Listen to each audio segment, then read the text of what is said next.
right in the middle of that. You shut up. So you know what happened? But there's before only the one start? half of the story. No.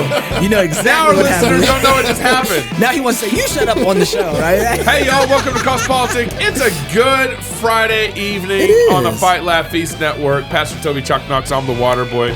Good to be with you. These are my favorite days. Are you tired of buying sugary drinks and coffee from large woke corporations that hate you? I should be. Hey, I got some Then Gold River tea throw right here. A tea party. Amen. Somebody in the comments pointed out that Americans usually dump tea rather than drink It tea. depends on how our government's treating us. Gold River Trading Company is an American company that offers premium alternatives for Americans who enjoy a delicious cup of tea. I suppose you could buy it from other countries. I'm having too, some right couldn't now. you? Where's mine?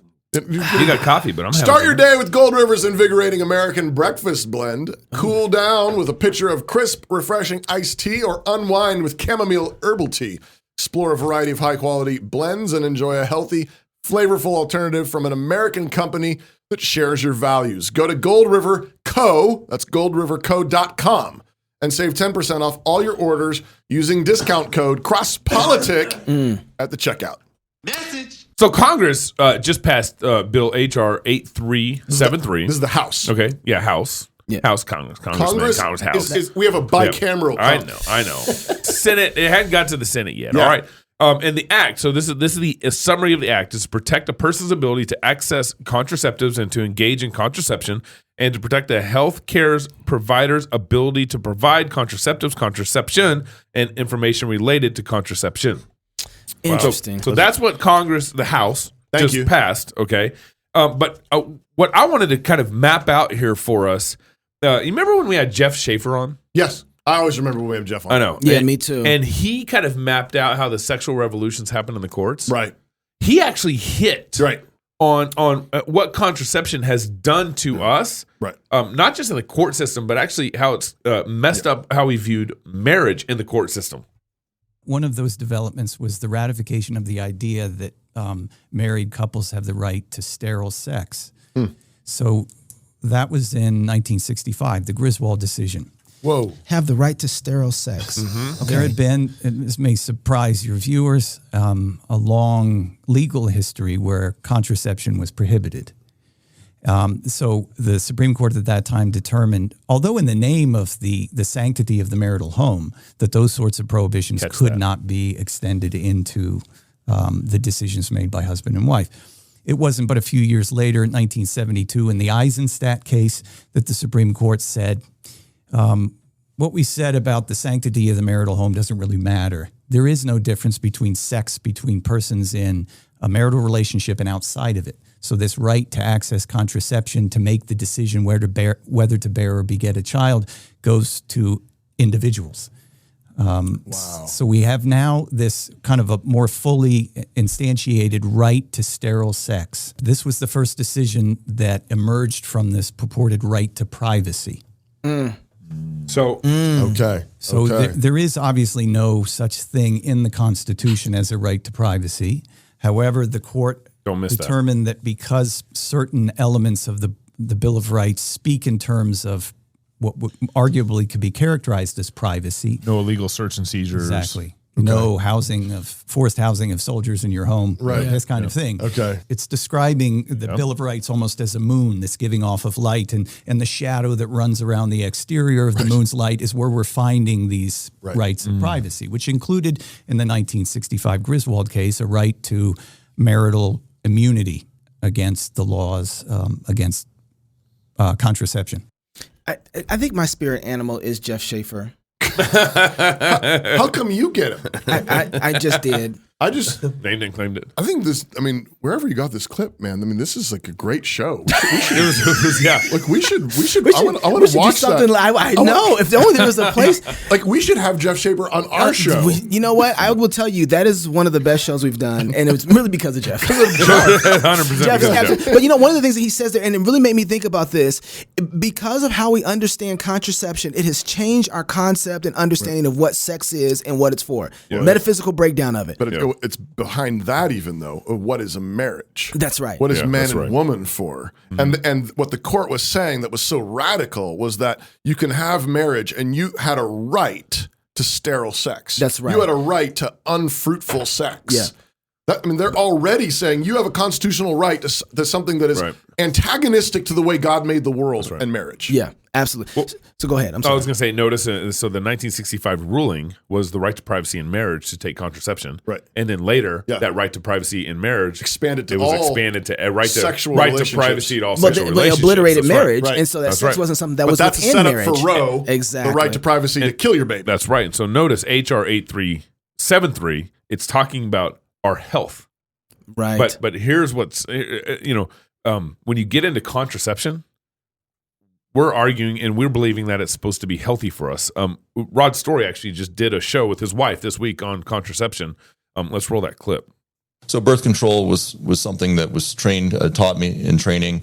Although partway through, I came to realize personally that we couldn't use it because of abortifacient effects. Right. And that ultimately, by the time I was in residency, I decided I just can't even prescribe this for contraception because of the risk of aborting a child that's newly formed.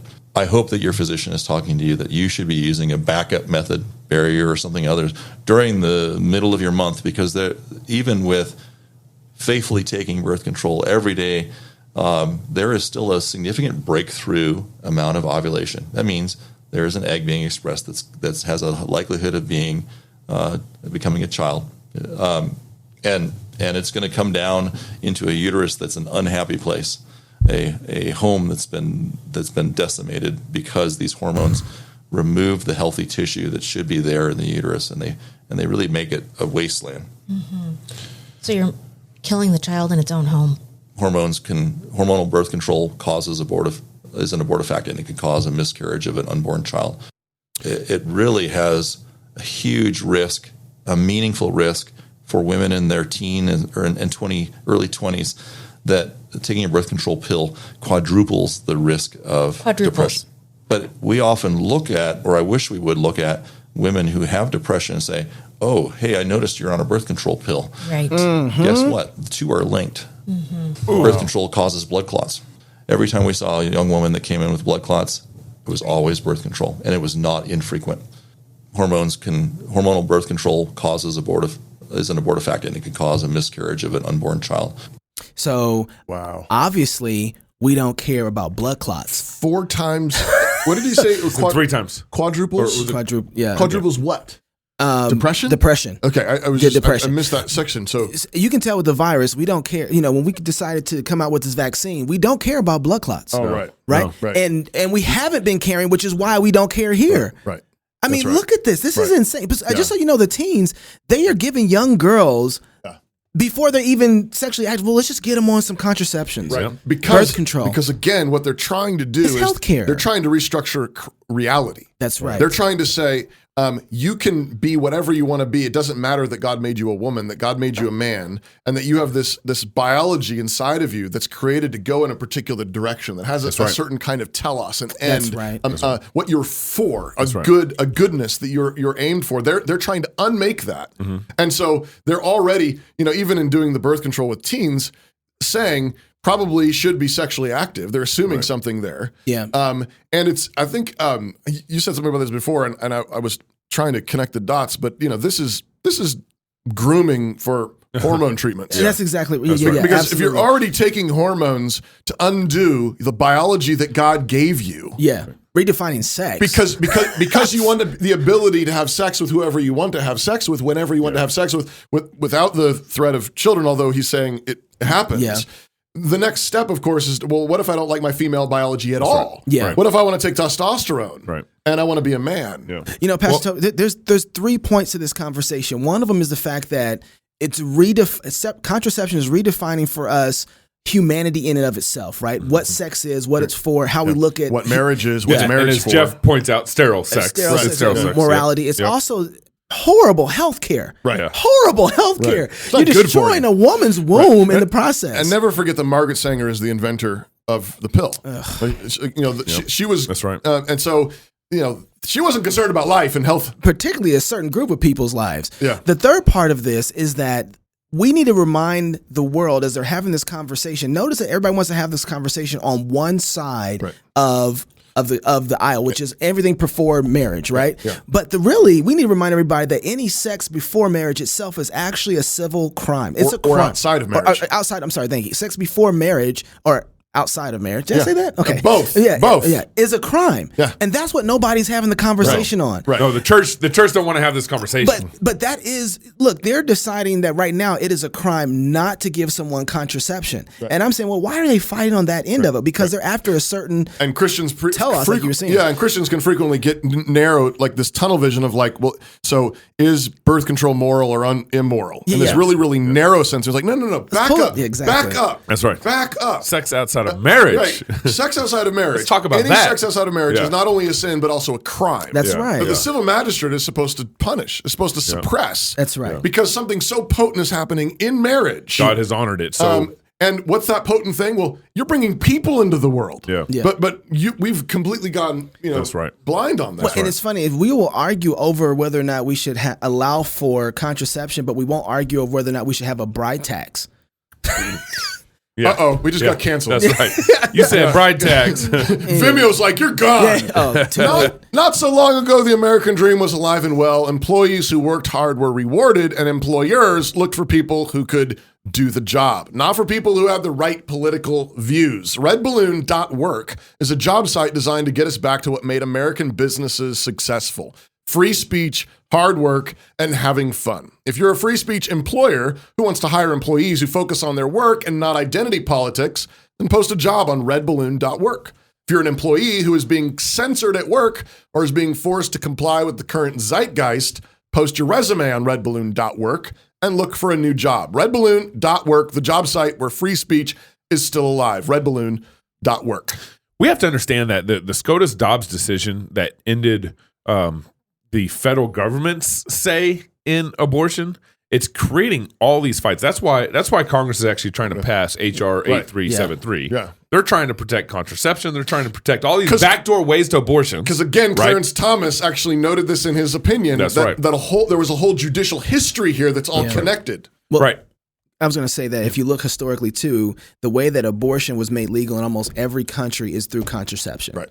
That was the camel's nose under the tent. So what they're doing is planting their flag hard over contraception. Margaret trying Sanger, to bring you pointed out earlier. Margaret Sanger. And so there's this conversation from actually a show called Uncomfortable Conversations with Emmanuel Acho that had a number of athletes in it and Oh, that's right. she wasn't a We call pastor. it a priestess. A priestess. Yeah. A priestess. A priestess.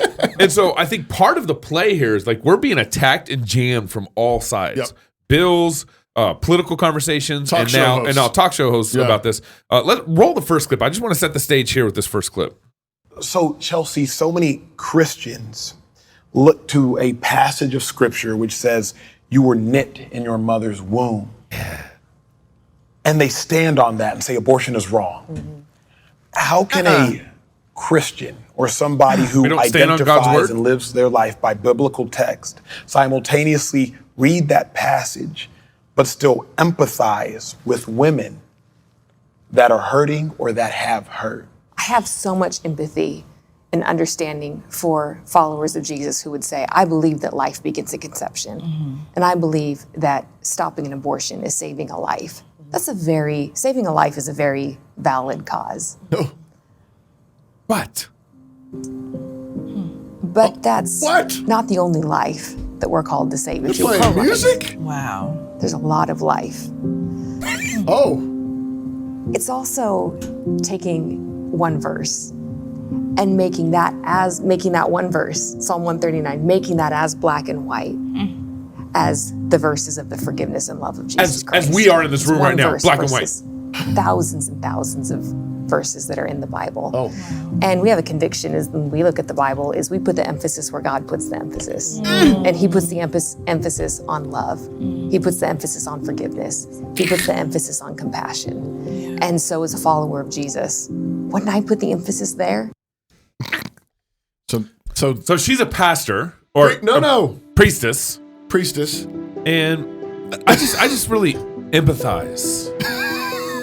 Oh no. With love. We're not doing this. Forgiveness. Stop it. And the fact that she'll probably face God's wrath someday. Pregnant pause. Pregnant people? Pregnant pause. But should he have empathy for the pregnant pause? I'm going to have a pregnant pause right now. I'm getting sick. Okay. Okay, can I say something real Yeah, quick? yeah.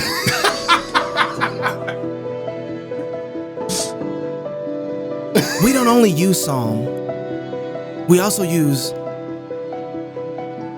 the 10 Commandments. We don't want to just stand on one Bible verse. Thou shalt not murder.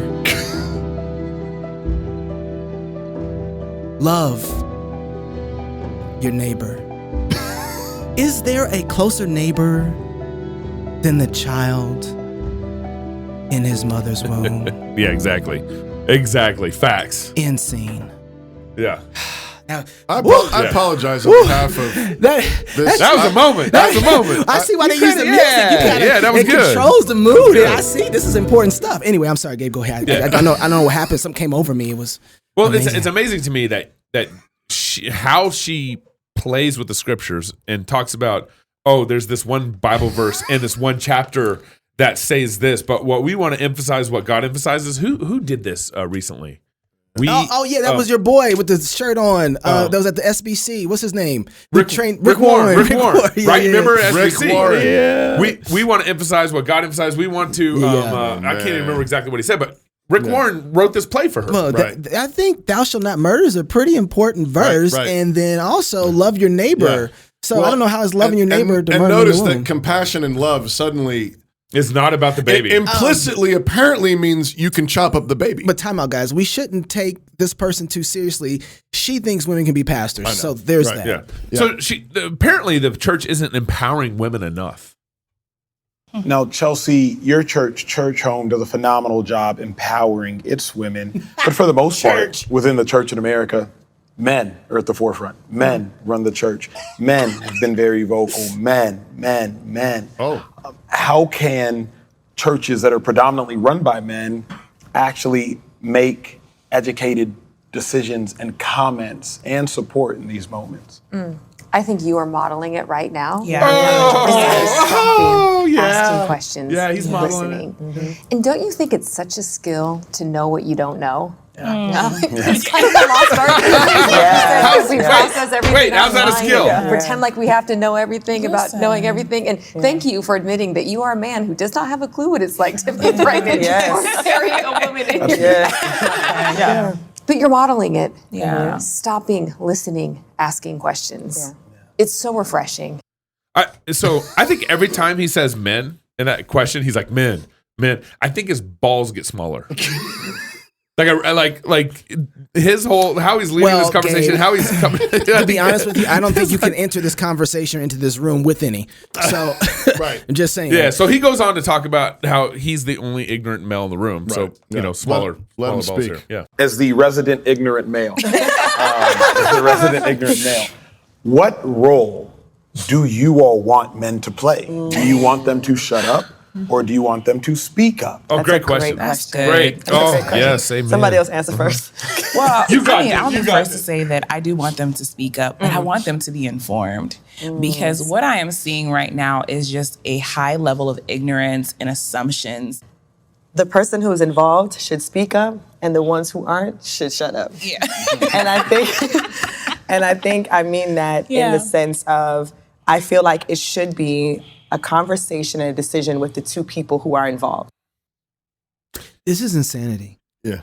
It really is. In every way. Yeah. I was just thinking about the last clip. When we're having this conversation, you guys, we really have to remember women in the pulpit, the order of things. We're having a cosmological conversation. Right, yeah. Could you imagine? He's like, most heat comes from the sun, but it should come from the moon. And everywhere you go, it's the sun, and it's the sun here and the sun there. How can we get the moon? How we get the moon to give off More radiant light. heat More and heat. light?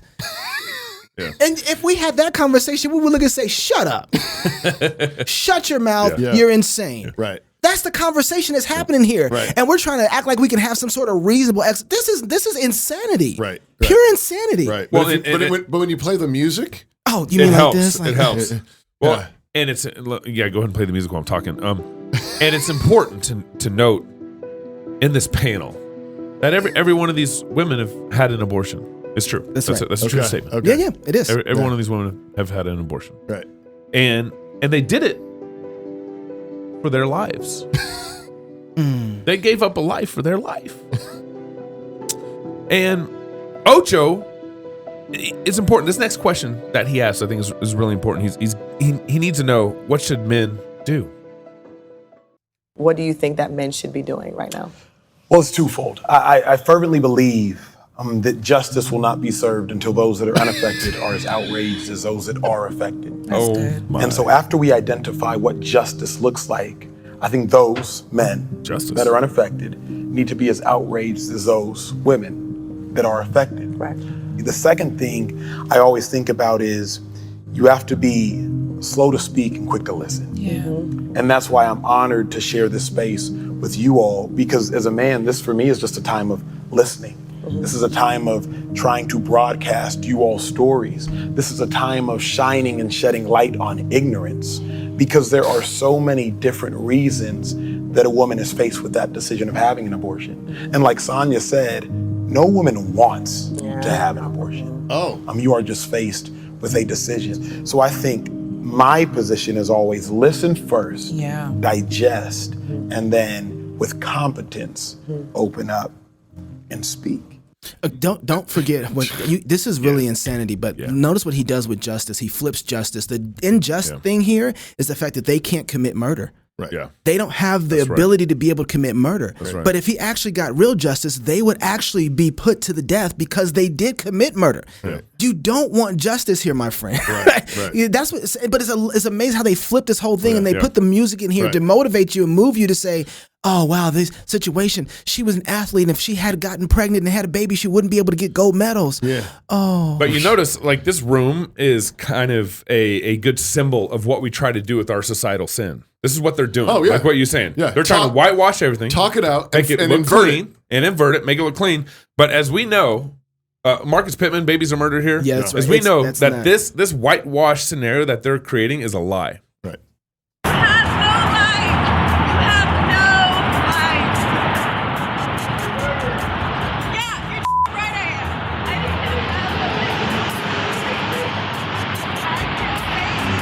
I kill babies. That's what I do.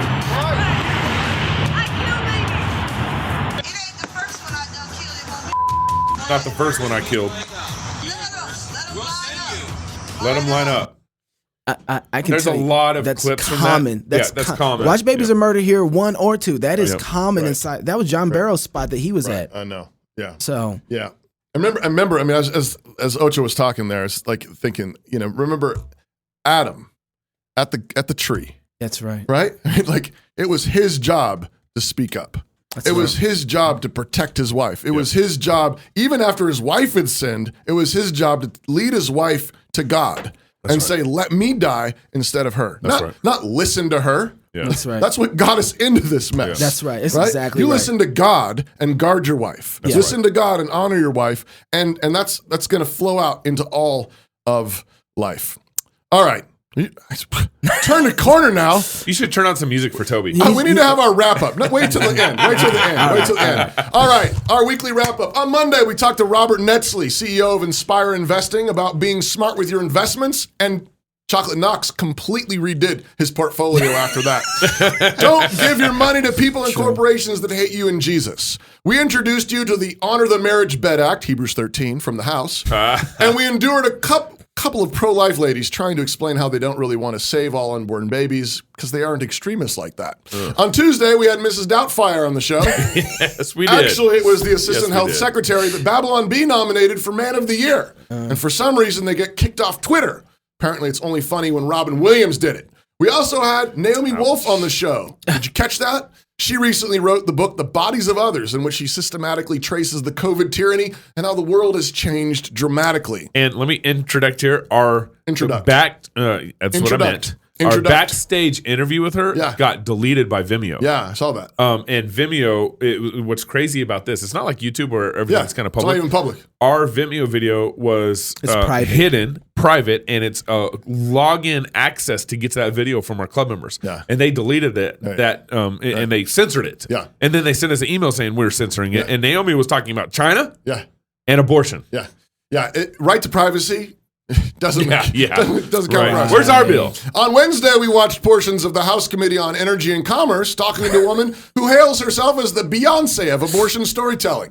She gave instructions for how to take chemicals that will kill your unborn child without being detected in blood tests, and complained that the Dobbs decision is forcing women to stay pregnant. While she didn't appear to be pregnant, we just assumed she was announcing hers, so congratulations. It was also Beer and Psalms Wednesday, even though Gabe insisted on drinking scotch, you heathen. We talked about Psalm 19 and how you end up with great transgressions in your life and in your land. Yesterday was Thursday, and there we talked about Biden's cancer and COVID and whatever else he has, and how he's been vaxxed and boosted to kingdom come and still has the sniffles, just like the rest of us got when we got the COVID. But the real story was Biden's announcement that the climate is an emergency. Got that music for me? And of course, we fully expect this to be the next stick our overlords try to beat us with. At the same time, we at Cross Politic pointed out that sin really does impact creation, and God sends judgments just on people, but also on their lands, their climates, their industries, and so on. So on the one hand, we think the climate scientists are a bunch of buffoons. And on the other hand, we actually think there might be famines, droughts, and other curses on our land since we're doing all the kinds of things that God says his judgments come down on. That's right, man. My Friday wrap-up keys off of this last point, and it was something that occurred to me during the early days of the COVID when we still didn't quite know what was going on. And the thought is this: when the plagues broke out in Egypt, God made a distinction between the land of Egypt and the land of Goshen, where his people were. And we serve the God who still makes those kinds of distinctions. That's right. God's judgments do fall on cultures and nations, but God remembers the just. He remembers his promises, and his judgments always fall with laser precision. When the land of Egypt was being pummeled and covered in darkness, there was still light in Goshen and plenty of food. Amen. As we seek to build communities of light in this dark world, we should do so without any fear of the plagues ravaging the Egyptians all around us. They may have monkeypox or STDs, but we are keeping our marriage vows and raising our children in the Lord. Right. You better preach. Their businesses may be going woke, but we believe in hard work, quality products and services, and complete honesty. That's right. One of those business philosophies actually works. They are crying out to their false gods, but we serve the living God, and so there's light in our lands, joy in our heart, laughter in our homes, singing in our churches, and that means we work in hope.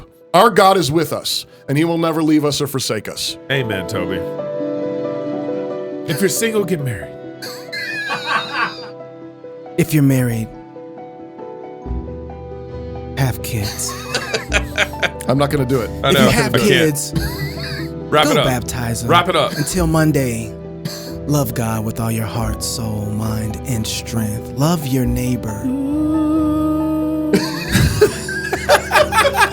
as yourself. Go fight, laugh, and feast. I think you should ask for an offering. Aren't you supposed to ask for an offering? Hey, we're gonna send you guys in the backstage. Home. It's where you build your legacy, where traditions are started, seeds are planted, meals are shared, and stories are told. We are Chris and Natalie Carpenter, owners of Story Real Estate, and our team of top agents helps people find homes in Moscow, Idaho, and around the country. Have you thought about a move? Contact us to get connected with a top agent who shares your values and puts your family first. Or reach out to us about our Moscow relocation guide. Wherever you're looking to go, we can help you find home. Call us at Story Real Estate or visit us at storyrealestate.com and start building your legacy. The season of Augustine and the season of Cassiodorus were very different moments in a crucial transformation that occurred in the history of the Western liberal arts. All right, so just stay like this. How am I doing here? So, yeah, you don't like this, huh?